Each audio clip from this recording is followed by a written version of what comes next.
C'est notre rendez-vous du week-end, une semaine dans le monde, l'actualité vue par nos éditorialistes. Nous accompagne ce soir Patricia Lemonnier. Bonsoir, Patricia, grand reporter, merci d'être avec nous. Fabrice Rousselot, face à vous, vous êtes journaliste spécialisé des questions internationales, ex-rédacteur en chef de The Conversation France et de Libération, Ziad Iman. Vous êtes directeur du mensuel Afrique Magazine. Et puis Truand, que l'on voit sur ce plateau, dessinateur, membre de Cartooning for Peace. Bonsoir Truand. Voyons ce qui va occuper nos échanges ce soir. Alors, il y a donc un cessez-le-feu entre le Hamas et Israël, même s'il ne fait pas l'unanimité au sein du gouvernement israélien. Que va-t-il permettre exactement? Quel espace va-t-il ouvrir? Que penser du moment choisi pour cette annonce à 5 jours de l'investiture de Donald Trump? Et puis de la méthode aussi. L'émissaire du président élu est passé, semble-t-il, en force. Les espoirs sont immenses au Liban après l'élection d'un président, mais aussi la désignation d'un Premier ministre, Nawaf Salam, juriste et diplomate. Il n'est pas lié à aucun parti libanais. Une stabilité politique bienvenue à 10 jours de la fin du délai de la mise en œuvre du cessez-le-feu entre Israël et le Hezbollah. Emmanuel Macron, en visite dans le pays, a insisté sur l'importance du respect de cet accord. Et puis nous reviendrons sur cette première étape essentielle qui a été franchie par François Bayrou et son gouvernement. La motion de censure déposée par les mélenchonistes a été rejetée, mais la menace continue de planer pour ce nouveau gouvernement. Les discussions autour des retraites ont débuté. C'est ce que nous aborderons tout à l'heure. Mais avant cela, revenons sur cet accord de cessez-le-feu qui était très attendu. Il devrait entrer en vigueur dimanche 19 janvier. 15 mois d'offensive israélienne intense sur le territoire déclenchée par les attaques du 7 octobre 2023 contre Israël. Des raids quotidiens, une crise humanitaire. Alors qu'annonce-t-il pour la population, pour le Hamas, pour la région? À quelques jours de son investiture, Donald Trump s'en est attribué le mérite, tout comme Joe Biden. Je vous propose d'écouter son secrétaire d'État, Anthony Blinken. Oui, je suis confiant que le cessez-le-feu aura bien lieu, comme prévu dimanche. Ce n'est pas surprenant que lors de négociations aussi difficiles que celle-ci, qu'il y ait quelques détails à régler. Et c'est ce que nous faisons. Patricia, à quoi devrions-nous donc nous attendre à présent avec cet accord de trêve? Si rien ne dérape d'ici là, parce que vous savez que tout peut déraper dans un accord, si rien ne dérape d'ici là, eh bien on va avoir effectivement dimanche les premières libérations, 3 en théorie, qui seront suivies quelques jours plus tard de 4, puis quelques jours plus tard encore de quelques-uns, en échange de prisonniers palestiniens. À tout moment, effectivement, un cessez-le-feu peut déraper. Souvenez-vous de la pause humanitaire qui avait eu lieu lors de la première libération d'otages en novembre 2023. Elle avait tenu juste le temps de la première phase. On imaginait qu'elle serait reconduite et puis elle s'est arrêtée comme ça parce qu'il était temps pour Benyamin Netanyahou de reprendre la guerre, a-t-il dit à l'époque. Donc tout ça est excessivement fragile, mais je crois que surtout de part et d'autre, il y a quand même une volonté de souffler côté israélien, parce qu'il y a quand même eu pas mal de morts. Hors les morts du 7 octobre, il y a eu les soldats tués durant ces affrontements à Gaza. Plus de 400, 440, encore 5 ces derniers jours. Il y a côté palestinien une population qui est exsangue, avec encore 80 morts ces dernières 24 heures, je crois. Plus de 47 000 morts. Enfin, les chiffres seraient même supérieurs selon une revue britannique très crédible. Donc on a une population à bout de souffle, on a le Hamas qui est effectivement lui aussi, j'ai envie de dire, décérébré en quelque sorte, puisque son élite politique et militaire a été assassinée. Donc le Hamas n'est pas mort en tant qu'idéologie, il reste des militants, il reste d'ailleurs le frère de Yahya Sinwar, Mohamed, qui a repris la relève. Donc le Hamas en tant qu'idéologie et mouvement politique n'est pas mort, mais il est à bout de souffle, et l'économie israélienne, et Israël est aussi à bout de souffle. Et ça, on oublie souvent de le dire, l'économie se porte très mal. Il y a eu quand même plus de 400 soldats militaires à encaisser, et l'armée n'en peut plus non plus. Donc c'était, je vais te dire, on va sûrement revenir sur Trump et son coup, entre guillemets, mais de part et d'autre, sans parler du contexte international dont nous parlerons autour de ce plateau, c'était un alignement de planètes, j'ai envie de dire, où pays exsangue, Hamas disloqué et contexte international totalement différent avec tout l'axe qui soutenait le Hamas disloqué. Oui, Ziad, là, il y a une fenêtre, il y a une ouverture qui était disponible. Et on le sait effectivement, l'investiture de Trump, sa pression, on va en reparler, qui était mise justement pour que ce soit obtenu avant qu'il arrive à la Maison-Blanche.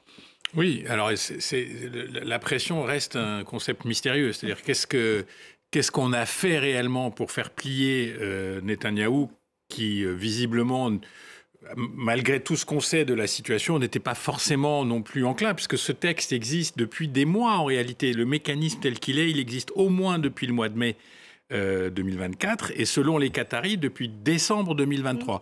Donc en fait, il y avait une volonté de poursuivre la guerre et je pense que comme ce gouvernement tient quand même autour de cette espèce de consensus guerrier, c'était compliqué de le faire signer comme ça. Alors il y a tout un récit, c'était Shabbat le samedi, on l'a convoqué. Bon, il y a quand même pourquoi il cède. Je pense qu'il cède aussi parce que le camp trumpiste a fait des propositions ou en tous les cas des concessions sur l'avenir, sur peut-être la Cisjordanie, sur peut-être les Israéliens qui sont interdits de visa ou dont les avoirs américains sont gelés pour leurs activités illégales dans les territoires occupés. Peut-être que c'est l'Iran qui est la grande obsession et de Netanyahou et de Trump.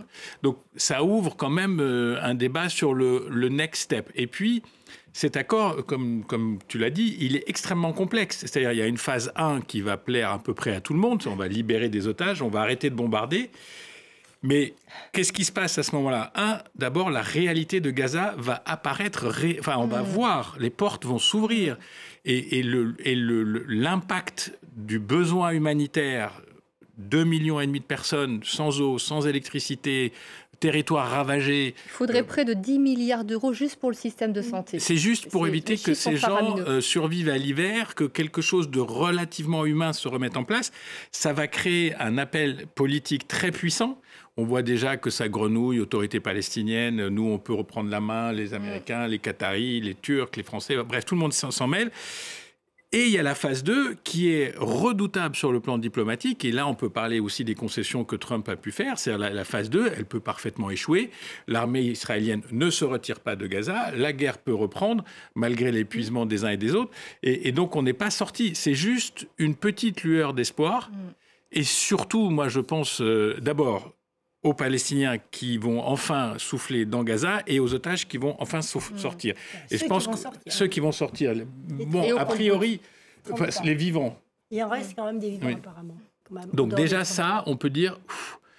Prenons ce que... C'est un espoir pour tout le monde, enfin, de part et d'autre, effectivement. C'est vrai que, Fabrice, on va apparaître la réalité du territoire palestinien aux yeux du monde. On a des témoignages, mais... L'inquiétude, c'est que justement, ça ne dure pas très longtemps. C'est-à-dire que le problème, on l'a dit, c'est la longueur et c'est les différentes phases. Autant on peut estimer que oui, dimanche, ça va commencer, il va y avoir de premiers échanges. Déjà, les discussions autour des retraits des troupes israéliennes, c'est plus compliqué. Les 600 camions d'aide alimentaire qui doivent arriver, je pense que ça va se faire. La deuxième phase, ça devient beaucoup plus compliqué, puisque les troupes israéliennes sont censées s'écarter des centres un peu avec grande densité en termes de population, des villes, de se rapprocher des frontières. C'est bien plus compliqué. Les fameux couloirs. Voilà, les fameux couloirs qui bloquent aussi les navigations entre le nord et le sud. Hein, vous vous souvenez, ils ont bloqué. Donc tout ça, on espère évidemment qu'il va y avoir quelque chose. Moi, l'une des inquiétudes que j'ai, c'est... on sait que Trump a pesé. Si vous vous souvenez de sa conférence de presse à Mar-a-Lago, il avait fait venir son émissaire spécial, Steve Witkoff, sur la scène en disant voilà, c'est lui qui va tout régler, c'est lui qui va tout régler. Et si jamais c'est pas réglé avant mon investiture... Une voix implacable pour la paix, disait-il de lui. Alors Witkoff, on l'a vu, a fait en effet pression. Mais contre quoi? Trump, c'est un deal. Il fait des deals, donc. Witkoff, il fait des deals. Witkoff, c'est un promoteur immobilier qui a rencontré Trump quand il était avocat d'affaires. Voilà. Donc, il est allé faire un deal. Est-ce que c'est un deal qui va s'imposer sur la durée? Là, je pense que c'est un peu plus compliqué. Trump a un temps d'attention qui est très, très court. C'est-à-dire qu'il est beaucoup dans l'effet d'annonce. Il est très content que ça se fasse avant son investiture. Et vous verrez, lundi, il va en parler. la presse américaine évoque même le fait... potentiellement, il y aura les images. Même potentiellement qu'ils ramènent des otages, que si parmi les otages qui sont libérés dimanche, certains sont américains, ils les amènent à la... Voilà, il y a tout cet élément-là, mais sur la durée, on sait que Trump ne tient pas ses promesses et qu'il perd un peu son attention sur ce genre de dossier. Donc, et Patricia, c'est vrai qu'en plus, on a vu que cet accord a été beaucoup discuté par l'administration qui sort, en fait, l'administration de Joe Biden, et donc tous les engagements, notamment la solution politique, ça disparaît totalement avec l'arrivée de Trump. D'ailleurs, Joe Biden l'a bien dit, il a dit « je laisse à l'administration qui me suit la réalisation de ces accords ». Donc, la réalisation, pour réaliser un accord, il faut être deux déjà. Et donc, il faut être deux, et plus les parrains internationaux, j'ai envie de dire, ce qui sont effectivement les Américains. Mais les deux, c'est côté israélien, c'est clair. Côté palestinien, pour l'instant, c'est absolument pas clair. Parce que le Hamas a bien dit, oui, je vais me ranger un peu sous l'ombrelle de l'autorité palestinienne, vaguement, mais l'autorité palestinienne, Benjamin Netanyahou n'en veut pas. Donc Benjamin Netanyahou, le problème, c'est son problème aujourd'hui, c'est qu'il n'a pas d'interlocuteur en face de lui, et les seuls qu'il peut admettre, ce sont les Américains. Or, on ne voit pas les Américains mettre des boys à Gaza, c'est pas du tout le style de Trump. Donc, avec qui va-t-il gérer? Il ne veut pas de l'UNRWA, puisqu'il a décidé personne non grata, puisqu'elle avait pas 3 membres ou 4 membres, ou je ne sais plus, avaient participé, selon les Israéliens, effectivement, au 7 octobre. Donc, l'UNRWA existe.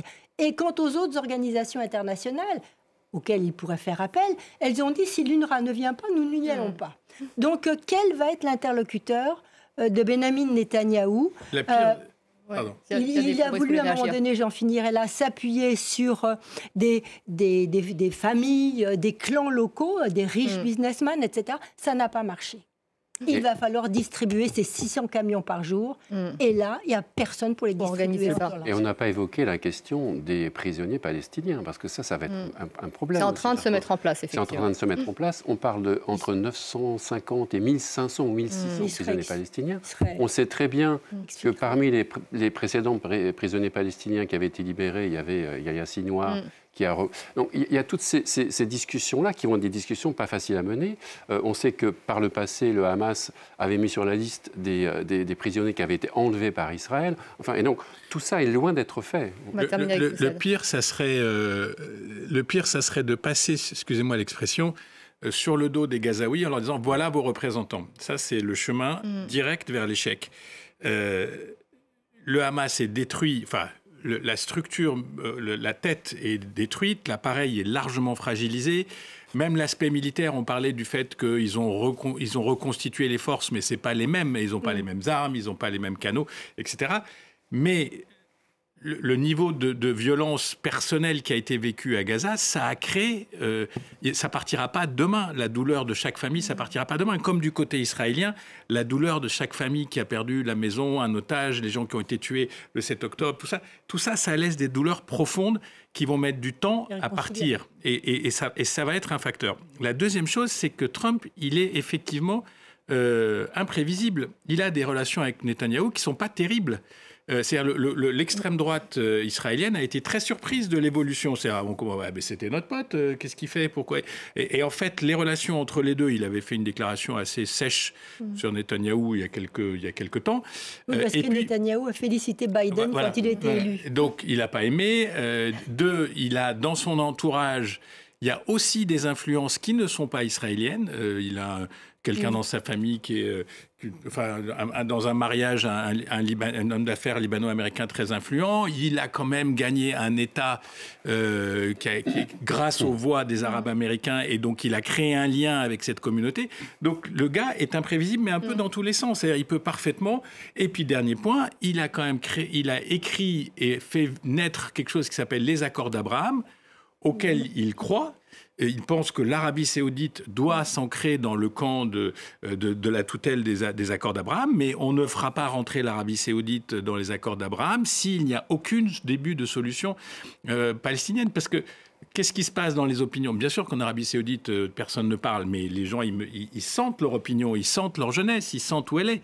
Et donc cette jeunesse, si on leur dit « ah ben non, on va signer les accords sans que rien ne se passe », c'est impossible. Donc c'est pour ça que je dis l'imprévisibilité, elle peut jouer dans la nuance, parce que c'est quand même largement pro-israélien et l'appareil est largement pro-israélien, mais ça peut, le chef, il est un peu... instable, truand. Imprévisible. Imprévisible, Alors, je vous demanderai un petit peu de patience avant le dessin sur Trump, je sais que vous l'attendez. Je vais commencer par 3 dessins qui nous viennent de la région, avec 3 points de vue différents, mais très, très intéressants tous les 3. Un premier dessin qui nous vient du jeune dessinateur palestinien Mo Kassem, dessin que vous voyez à l'écran, je crois, qui est aussi éloquent que muet. Donc il n'y a pas grand-chose à y dire. Je pense qu'on peut l'interpréter de plein de manières, mais en tout cas, c'est un petit Gazaoui dont on voit ce qu'on imagine être la maman avec le kéfier palestinien et une clé qui est censée lui ouvrir l'avenir que Gaza va peut-être connaître, même si on a vu que la trêve est très, très, très compliquée et l'avenir est très incertain. Un second dessin, cette fois-ci qui nous vient de Syrie, de Fat Bahdi. Je ne sais pas si vous le voyez à l'écran. Alors un dessin qui cette fois-ci questionne, comme vous l'avez fait au cours de ces quelques minutes de débat, la viabilité de la trêve. On voit une colombe bien mal en point qui essaie, sans beaucoup d'entrain, de clôturer un canon. Donc voilà, est-ce que ça va tenir? Est-ce que beaucoup de questions que je ne vais pas répéter ici, mais en tout cas c'est un dessin qui montre que les dessinateurs régionaux et les populations dans la région sont aussi pleines d'interrogations. Un dernier dessin de la région qui nous vient cette fois-ci de Jordanie, d'Emal Hadjaj, alors qui élargit, ça fait aussi partie des vertus des dessins de presse, où on voit là un Libanais, un Jordanien, est-ce qu'on imagine certainement être un Turc qui arrive derrière et qui enjambe la passerelle Gaza pour enfin finalement soit accéder à une forme d'apaisement ou de solution de leurs problèmes respectifs. Mais on voit que la pente risque d'être assez pentue. Et un dernier dessin pour parler un petit peu de Trump. Alors sans Witkoff, mais avec toute la table de négociation, donc vous reconnaîtrez évidemment Trump au milieu, Biden et Netanyahou. L'art du deal, je veux 5 ou 6 exotages, on en parlait il y a une minute, à mon inauguration pour chanter YMCA avec les Village People. Je ne suis pas sûr que Musk soit d'accord pour YMCA. Pas sûr, non, pas sûr.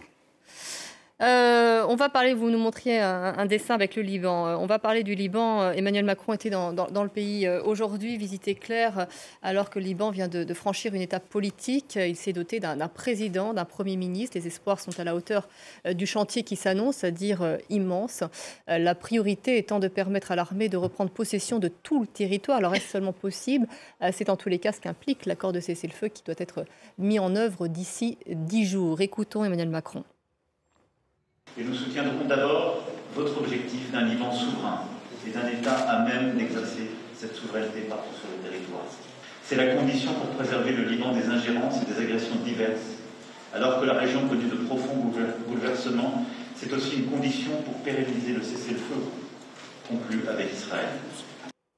Ziad, pourquoi ce qui était impossible il y a 4 ans l'est devenu aujourd'hui ? Au Liban? Oui, la stabilité politique. Mais parce que, d'une part, il y a eu un certain nombre de guerres qui ont, comment dire, je ne sais pas quel mot. Oui, c'est-à-dire l'extrême fragilisation du Hezbollah a quand même changé la donnée immédiate. C'est-à-dire l'élection du président et la désignation du Premier ministre se sont faits largement contre le Hezbollah. Est-ce que ça va durer? Est-ce que la branche politique du Hezbollah va jouer le jeu? Bon, on verra bien. Ce qui est sûr, c'est que toute proportion gardée, on est un peu comme en Palestine, c'est-à-dire il y a une lueur d'espoir avec des personnalités qui ont visiblement de la qualité, qui ont visiblement une part de consensus dans la société libanaise, ce qui n'est pas évident. Donc il y a un moment propice pour aller de l'avant. Si on n'aide pas le Liban, ce moment propice, il ira nulle part. C'est-à-dire si on n'aide pas ce pays à redémarrer, à se reconstruire, parce que on a quand même oublié, mais il y avait la guerre, les bombardements, c'était il y a quelques semaines, et le sud Liban a été très impacté, les banlieues sud de Beyrouth ont été très impactées, il y a beaucoup de victimes aussi. Donc il y a du passif émotionnel qui va être lourd. Donc si on n'aide pas ce pays au-delà des postures, certes sympathiques, des sourires, des poignées de main, si on ne met pas de l'argent au Liban, si on ne sort pas de la crise financière, si on n'a pas un partenaire pour signer une paix durable avec Israël, après, il y a tellement de questions. Il y a la question de la Syrie, comment ça va s'équilibrer entre cette nouvelle Syrie et ce Liban. Mais disons qu'il y a là aussi une petite fenêtre d'ouverture et qu'on la prend, je me permets de le dire, avec le petit plaisir nécessaire. Oui, soyons quand même satisfaits, effectivement, parce que c'est une petite lueur d'espoir, un sursaut collectif qui apparaît et qu'il faut transformer. Il faut dire qu'on a, pour une fois, deux personnages quand même qui sont en charge du Liban, qui sont l'ex-général Aoun, mais bon, maintenant, qui est le chef d'état-major et qui est maintenant le président, et Nawaf Salam, qui sont quand même, lui, qui faisait partie de cette élite libanaise qui avait soutenu, enfin, qui est parti depuis déjà longtemps, puisqu'il était à la Cour internationale de justice, mais qui fait partie de ces gens qui sont dégagés quand même des emprises et qui s'est engagé à sortir des connivences et des arrangements qui n'ont cessé de gangréner la politique libanaise. Alors jusqu'à présent, il y a bien beaucoup de gens qui voulaient sortir de ces magouilles qui sont quand même symptomatiques de la politique libanaise, mais ils avaient la menace du Hezbollah qui n'hésitait pas à éliminer tous ceux qui les dérangeaient. Là, le Hezbollah, il est un peu dans la panade. Et donc, sa capacité d'élimination de ceux qui veulent purifier ou en tout cas assainir la politique libanaise est quand même très diminuée. Donc là, ce que va tenter Nawaf Salam, alors la composition de son gouvernement est loin d'être acquise, parce que le Hezbollah, il veut jouer quand même un rôle à l'intérieur de ce gouvernement. Et donc, la partie ne va pas être facile. C'est pour ça, d'ailleurs, que le président français a rencontré le président du Parlement, Nabi Berri, qui est, en gros, la fenêtre, qui est de Hamal, mais qui est la fenêtre... L'autre partie chiite. La fenêtre chiite que peut utiliser le Hezbollah comme porte-parole quand il a envie de faire passer des messages, en tout cas politiques. Donc, moi, je trouve que la tâche du Premier ministre, avec la force de ce général, maintenant président de la République, qui était très respecté de ces hommes, c'est ça qui est important. Même quand il y a eu le port de Beyrouth qui a explosé, il y a eu les rations militaires et les salaires ont été complètement amputés. Il était aux côtés de ces hommes. Donc, c'est quelqu'un qui compte auprès de l'armée. Donc, on a une armée regroupée et un Premier ministre qui va en sortir des magouilles, et il en était déjà sorti depuis longtemps. Et premier signe, j'en finis par là, c'est que le juge en charge de l'enquête sur le port de Beyrouth, eh bien, ce juge a décidé de refaire partir les auditions, alors que jusqu'à présent, il vivait enfermé dans son bureau. Fabrice, oui. J'allais dire, il faut une stabilité militaire, effectivement. J'allais dire, avant cet agenda politique, il y a aussi un agenda à court terme, moyen terme, qui est d'arriver à faire en sorte que la trêve qui avait été signée se passe bien. Ça veut dire qu'il faut que l'armée libanaise soit déployée. On déploie l'armée libanaise. Aujourd'hui, il y a 1500 soldats de l'armée libanaise qui sont dans le sud du Liban. Il en faut 10 000. 10 000, c'est plus de 900 millions de formation pour les former, etc. C'est du temps. Donc, il faut déjà... Il y a la finule qui est là, dont on sait que tous les camps ne l'acceptent pas de la même façon. Tout ça est supervisé par un général français, un général américain. Donc, il y a quand même... Tous ces éléments-là doivent se mettre en place avant d'arriver même à l'équation politique, dont on sait qu'au Liban, elle est très compliquée, pour à la fois des raisons de confession, des raisons de corruption, pour un pays qui a été un peu à valo, qui a été laissé tomber un petit peu depuis plus de 2 ans maintenant. Donc on a une situation militaire sur le terrain qui est importante et qui n'est pas encore tout à fait réglée. On a ce deadline du 26 janvier qui va certainement être prolongé parce que je ne vois pas comment tout pourrait être réglé d'ici le 26 janvier. Et après, on a l'élément politique qui, avec en effet 2 personnages, 3 même avec Nabi Berri, dont on a l'impression qu'ils vont pouvoir donner une nouvelle impulsion. Mais la politique libanaise est compliquée et jusqu'à présent, le rôle du Hezbollah était tel que le Hezbollah annihilait toute chance d'accords avec lesquels ils ne sont pas d'accord. Et là, on va bien voir si le Hezbollah a encore une force politique au Liban.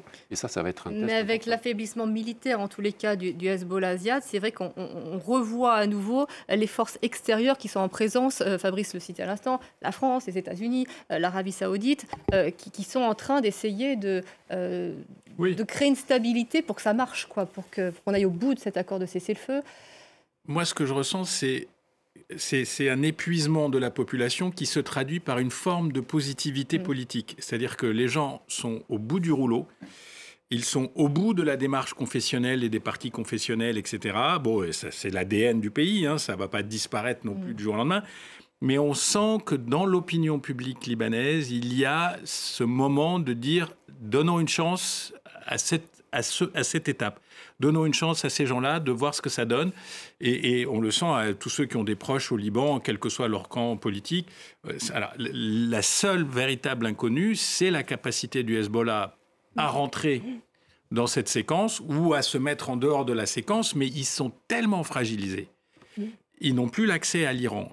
La Syrie n'est plus un point. En 3 mois, tout a été bouleversé. L'équilibre a été complètement bouleversé. L'intérêt du parti, c'est pas forcément de partir en guerre dans une situation où il n'a plus d'appui, il n'a plus de backup.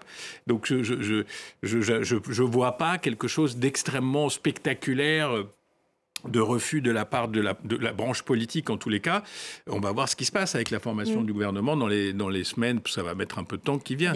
Et vous interrogez tout à l'heure, Patricia, la relation qui peut se mettre en place avec la Syrie voisine et avec ce nouveau dirigeant en Syrie, qui là aussi vient transformer le rapport entre les deux pays. Là, je crois que les deux sont occupés par leurs propres affaires intérieures, on va dire. Alors effectivement... Oui, mais il a été question des réfugiés. J'allais venir à ça. Effectivement, il y a bon nombre de réfugiés syriens toujours au Liban, et Dieu sait si les Libanais les regardent avec une certaine hostilité, parce que c'est un poids, tout comme ils regardaient avant les Palestiniens avec hostilité, pareil. Donc c'est des poids pour ce petit pays qui est économiquement complètement à genoux. Mais je crois que les relations entre les deux pays, là, ils vont gérer. Si vous voulez, ils vont gérer comme ils peuvent, mais ils vont gérer. Les deux obsessions, et c'est ça qui est fou, regardez, dans cette région, on a la Syrie à reconstruire, le Liban à reconstruire, Gaza à reconstruire. C'est incroyable, c'est un chantier colossal. Alors peut-être les seuls, pour la Syrie, les Turcs se frottent les mains, hein, les entreprises du bâtiment turc sont aux aguets, prêtes à bondir, ça c'est le moins que l'on puisse dire. Pour le Liban, l'Arabie Saoudite et les Émirats ont dit qu'ils allaient quand même mettre le paquet, et ils ont les moyens de mettre le paquet. La grande question, c'est qui va vouloir aller reconstruire Gaza ? Truand, vous êtes en train de prendre des notes, vous êtes hyper studieux, mais vous avez des dessins à nous présenter. Mes courses... Non, c'est pas vrai. Non, vous étiez très attentif. J'ai 3 dessins, j'ai 3 dessins, dont le premier nous vient du Liban, et qui fait écho à ce que Ziad rappelait tout à l'heure. Donc un dessin, voilà, qu'on voit à l'écran maintenant, pardon, d'Hassan Blebel, qui vient du Liban, où quand Ziad disait que s'il y a aide, ou quand il y aura aide, il faut qu'elle soit réelle. Et là, ce qu'on semble voir, ou ce que le dessinateur semble faire allusion, ce à quoi il semble faire allusion, c'est une aide qui vient alors respectivement de la France, des États-Unis, de l'Arabie Saoudite, de la Turquie et de l'Iran, qui effectivement va aider à constituer une assise, ou plutôt un dossier pour la gouvernance, pour la présidence, mais qui ne semble pas très solide, en tout cas qui semble relativement instable, relativement fragile. Un second dessin qui nous vient cette fois-ci de Libye, Kiré Al-Shrif, un dessin que je trouve intéressant parce que à cet instant, je ne sais pas dire si le dessin montre qu'effectivement, comme le disait Patricia, le pays reste gangréné par des magouilles, ou en tout cas une instabilité et de la corruption, ou si à l'inverse, le cèdre libanais va réussir à s'extirper, à conjurer une fois pour toutes Alors, je rappelle que le cèdre libanais est en voie d'extinction, voilà, pour l'espèce végétale. Donc, il faut qu'il se mobilise très rapidement. Et un dernier dessin, rapidement, qui résume un peu la chose, en tout cas la complexité de la chose, faire rentrer un rond dans un carré ou une gouvernance, une nouvelle gouvernance dans l'avenir à moyen terme du Liban. Donc je trouve que ça résume assez bien et assez simplement tout ce qu'on vient de se dire. C'est adaptable aussi à la politique française, apparemment. Oui, absolument. On en parle tout de suite. On pourrait mettre un drapeau français, ce serait... Oui, voilà. Allez, on en parle de la politique française. L'histoire ne s'est donc pas répétée. La motion de censure contre le gouvernement n'a pas abouti. Le Rassemblement national a choisi de ne pas sanctionner le Premier ministre François Bayrou pour l'instant, en tous les cas, tout comme les socialistes qui se sont désolidarisés du bloc NFP après avoir obtenu quelques concessions. Alors, qu'est-ce que cela nous dit de la manière dont François Bayrou va pouvoir gouverner? Je vous propose d'écouter le Premier ministre. Je ne crois pas que des problèmes difficiles ne se règlent que par l'épreuve de force. La victoire des uns sur les autres, la soumission des uns aux autres. Parce que si c'est par l'épreuve de force et si ça vient du sommet, il n'y a que deux solutions. Ou bien vous vous soumettez ou bien vous vous révoltez. Et moi, je crois qu'il y a une démarche beaucoup plus constructive et beaucoup plus intéressante, beaucoup plus nouvelle. Je pense qu'on peut progresser ensemble. Finalement, Fabrice, il n'y a pas eu de chute du gouvernement. En fait, personne n'avait intérêt à renverser la table tout de suite. Non, je pense que là, ça faisait peut-être un peu beaucoup, notamment pour les socialistes. Ce qui a changé avec Bayrou, c'est à la fois la méthode. On a l'impression de... Voilà, on connaît François Bayrou, ce côté, voilà, il travaille beaucoup, il va voir les gens, il appelle, il revient, il repart, etc. Donc, il fait ses concessions aussi après. Et puis, ce qui a changé certainement, c'est que le RN n'est plus tout à fait le faiseur de roi. Tout d'un coup, le Parti socialiste devient le faiseur de roi à travers potentiellement cet accord de non-censure. Je trouve honnêtement que l'idée... à un moment, on se disait, mais suspension, abrogation de la réforme de retraite, il n'y a pas de solution, on ne va pas y arriver. Je trouve que l'idée, finalement, de ce conclave, comme il l'a lui-même appelé, avec les partenaires sociaux, n'est pas une mauvaise idée. Est-ce que ça va aboutir? Ça, c'est bien trop tôt pour le dire. Ce qui est sûr, en tout cas, c'est qu'il a réussi 2 ou 3 choses, François Bayrou, en quelques temps. Alors déjà... Bon, on est en France, on ne s'étonne plus de rien, parce que d'arriver à s'étonner du fait qu'il ait passé la motion de censure juste pour son discours de politique générale, c'est un petit peu étonnant, notamment pour nos amis étrangers, qui, moi je lis beaucoup la presse étrangère, qui ne comprennent plus rien et qui vraiment rigolent beaucoup de la situation française. Donc ça, c'est la première chose. La deuxième chose, il opère une fracture au sein du fameux Nouveau Front Populaire. On le voit bien, on verra bien ce que ça donne pour plus tard, mais c'est tout à son avantage, etc. Mélenchon avait menacé. Hein.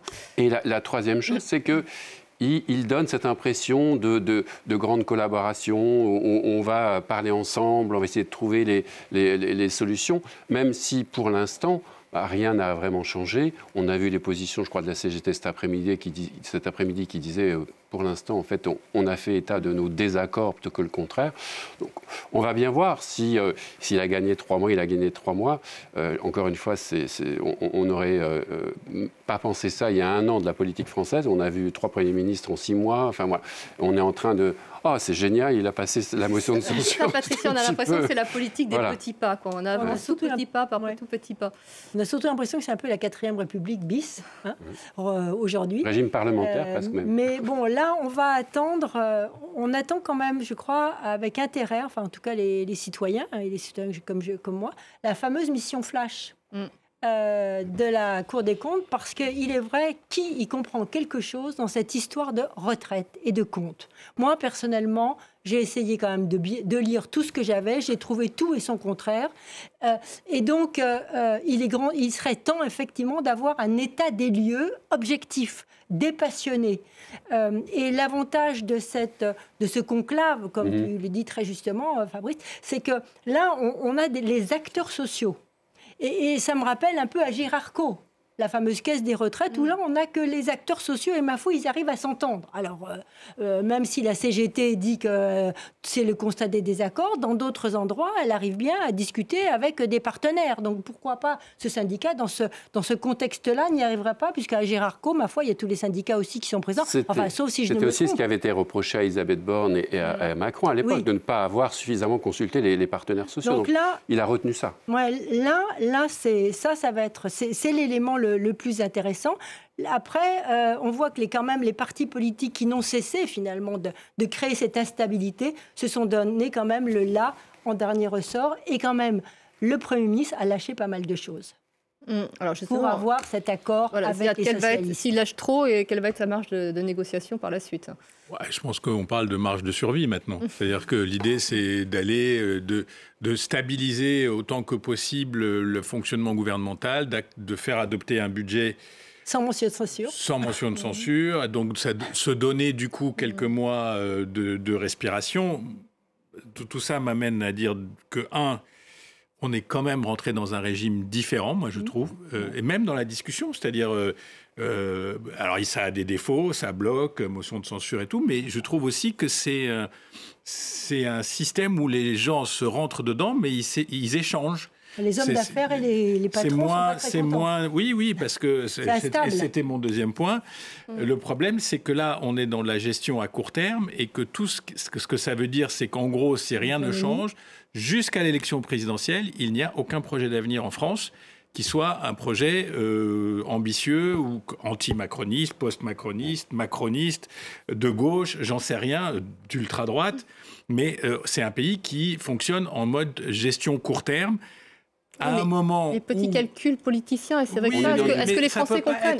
Ça peut pas. Les Français, d'abord, même si c'était le Front du refus, c'est quand même l'Assemblée que les Français ont envoyée et qui représente les fractures françaises. Alors, on a une photo. Oui, mais les Français ne veulent pas ces petits jeux, justement, à court terme. Mais entre celui qui dit la retraite à 64 ans et celui qui dit la retraite à 60 ans, c'est la réalité. Ce n'est pas des jeux politiques. Le Parti socialiste et le Front populaire, le nouveau Front populaire défendent des points qui représentent un électorat qui pèse en France, comme le Rassemblement national, comme les centristes. Donc, le problème, c'est... on va faire tenir la barque jusqu'à ce qu'on aille à une élection qui tranche le débat. Mais en attendant, au moment où Trump est là, où l'Europe se déglingue, où l'extrême droite allemande arrive, où, je peux vous faire tous les hauts possibles et inimaginables, on a un pays qui vit à la petite semaine, sans véritable projection vers l'avenir, alors qu'on a besoin... on a besoin et de stabilité et aussi de projets. On a besoin d'aller vers quelque part. Et ça, c'est Emmanuel Macron qui l'a cassé avec sa dissolution. Journal étranger parlait de tricotage politique. Je trouvais ça, on est vraiment dans du moi j'avais le mot bricolage. Voilà, on tricote un peu, on revient, etc. Et c'est vrai que ça peut avoir l'avantage de donner cette impression de dialogue, d'échange, etc., etc. Mais c'est aussi je te donne ci, je te donne ça. Il y a aussi tout ce côté-là qu'on a vu depuis des mois en France. On a un spectacle politique désolant en France depuis plusieurs mois. Et il y a ce côté un petit peu où c'est très politicard. Voilà, si tu me donnes ça, je te donne ci, etc., etc. Il y a un moment, ça ne suffira pas. Le seul problème, c'est que la dissolution, il n'y en a pas d'autre prévue avant l'été. En plus, il n'a aucun intérêt de nouveau à redissoudre. Et si on reste comme ça jusqu'en 2027, je ne sais pas trop où on va. Ça manque d'envergure. Et par rapport au contexte international, ça, c'est préoccupant. Puis on n'est pas les seuls, hein. Mais moi, l'Allemagne n'est pas beaucoup mieux barrée, l'Angleterre n'est pas beaucoup mieux barrée, les États-Unis, bon, ça c'est autre chose, mais je ne pense pas qu'on soit... Il y a les effets de la dissolution, mais je ne pense pas qu'il y ait un exceptionnalisme français en ce moment dans les impasses. Enfin, en Allemagne, la situation est différente. Il y a une coalition qui a éclaté pratiquement après l'arrivée des élections de Trump, mais le comportement des hommes politiques est très différent. En France, on va voir avec une AfD à 20%, on va voir le comportement politique. Je ne te parle pas du comportement des électeurs, je parle des comportements des hommes politiques et dans leur verbe. Et en France, on est très dans la représentation et dans le verbe. Et moi, ce dont je souffre le plus, c'est le manque d'information dans les propos qui sont tenus par nos hommes politiques, où j'ai plus l'impression qu'ils pensent à leur réélection et à des calculs peut-être à court terme un peu politicards, entre guillemets, ce qui ne participe pas à élever aux yeux des Français ce qu'est la politique. Et effectivement, manque de projets politiques, manque de projets économiques, dit crise économique parce que économiquement, on ne se porte pas bien, quoi. Enfin, je veux dire, la France est quand même sous surveillance internationale. Les projections des entreprises ne sont pas bonnes tant qu'on n'a pas une vision un peu plus améliorée, en tout cas, de ce que peut être l'avenir de la France pour l'instant. C'est vrai qu'on a tendance à se cacher un peu derrière l'Europe, justement, voilà, face à cet affaiblissement de la France. Brièvement, on peut revenir sur ce discours de politique générale. Ça aurait dû être le grand moment de François Bayrou. Qu'est-ce qu'il aurait pu... D'abord, il formait les bateaux. Il a fait du Bayrou, hein, je veux dire. Il a fait du Bayrou. Et deux, il faut qu'il navigue, ne pas perdre les uns, ne pas perdre les autres. Il fait ce qu'il sait faire. De la godille. C'est pour ça les trucs avec le bateau, là, avec le... Non, mais il y a une belle métaphore, c'est quand il perdait ses feuilles. 3 fois, il a perdu ses feuilles. C'est un peu la métaphore de ce qui se passe. C'est quelqu'un qui est obligé d'aller... S'il a perdu une feuille, il a perdu un petit morceau du tricot qu'il doit donner à telle ou telle partie, etc., etc. Je crois que c'était assez parlant de le voir tripoter ses feuilles et hésiter sur le cap à donner, parce que finalement, de cap, il n'y a pas pour l'instant. Truand. Refermer. Allons-y. Je vous propose déjà d'acter d'un constat commun que nous rappelle Urbs dans ce premier dessin. Il ne nous a pas surpris.